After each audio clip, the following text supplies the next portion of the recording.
Saya lahir di Hamilton, Selandia Baru pada bulan Januari 1936 sebagai anak keempat dari 7 bersaudara dari pasangan Jim dan Ethel Enright. Kami bertumbuh di tengah-tengah zaman perang yang sangat sulit, namun kami bersyukur dibesarkan oleh kedua orang tua yang sungguh percaya kepada Tuhan. Saya sungguh bersyukur dapat mewarisi kehidupan rohani yang baik dari kedua orang tua saya. Pada masa muda, secara rohani, saya bertumbuh di Gereja Baptis Tabernakel di Auckland, Selandia Baru. Suatu hari, ketika kebaktian di gereja, diberitakan kematian seorang misionaris wanita yang masih berusia muda dari gereja kami yang sedang melayani di Papua Nugini. Hati saya sangat terharu ketika mendengar seorang misionaris wanita berusia sangat muda harus meninggal ketika dia sedang sibuk melayani di ladang misi. Tapi demikianlah Allah telah melakukan kehendak-Nya. Saya masih ingat ketika kebaktian penghiburan di gereja mengenang masa hidup sang misionaris, muncul suatu suara yang sangat menantang saya. Siapa yang akan melanjutkan pelayanan ini? Ketika sedang memikirkan suara itu, karena ketakutan, saya berharap lantai tempat saya duduk terbuka dan menelan saya ke bumi. Roh Tuhan sungguh telah menantang saya, tetapi saya mencoba menolaknya. Dalam penolakan itu, saya dirundung pengalaman tidak ada damai sejahtera selama berhari-hari. Karena itu, pada hari-hari berikutnya, saya berusaha mendengar kejelasan dari Tuhan sambil mencari informasi tentang Mission Training Center atau MTC WEC di Tasmania. Ketika sedang mempersiapkan semua dokumen yang diperlukan, pada saat itulah ada damai sejahtera yang saya alami, bahwa saya on the right track menaati panggilan Tuhan.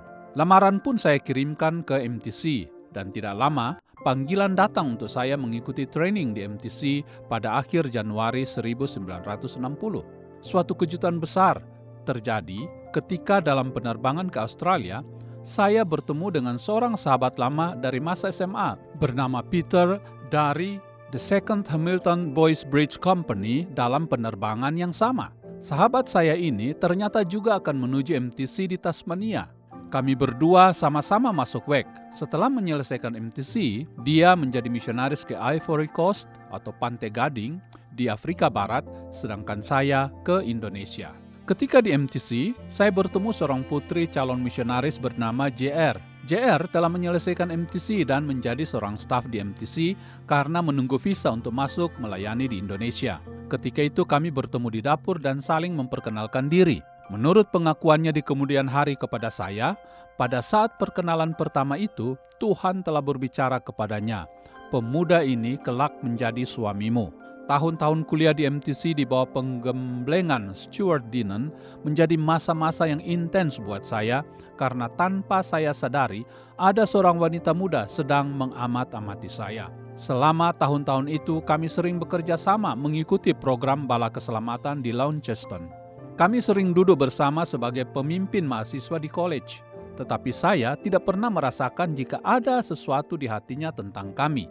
Tahun 1962 merupakan masa-masa latihan praktis tentang panggilan Tuhan atas hidup saya dan kemana akan melayani. Ketertarikan melayani di Indonesia sudah ada, tetapi belum sangat jelas. Karena itu saya sungguh mencari kehendak Tuhan kemana sebenarnya Dia menghendaki saya melayani.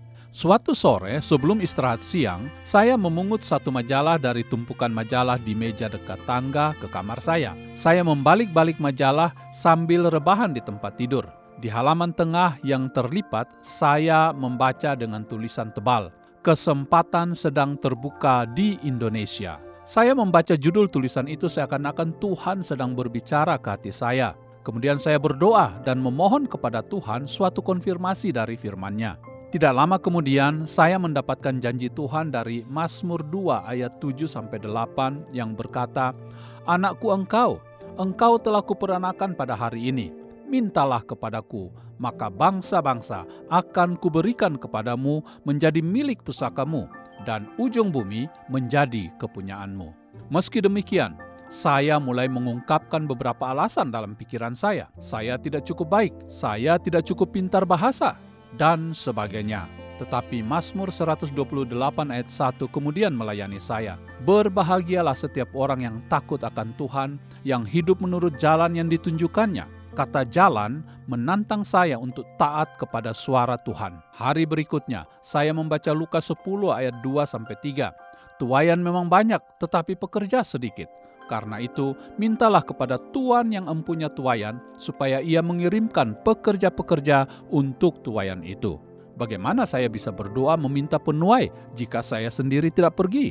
Tetapi ayat berikut datang seperti memerintahkan kepada saya. Pergilah, sesungguhnya aku mengutus kamu seperti anak domba ke tengah-tengah serigala. Apakah saya harus terus-menerus berargumentasi dengan Tuhan tentang ketidakmampuan saya untuk melayani Dia?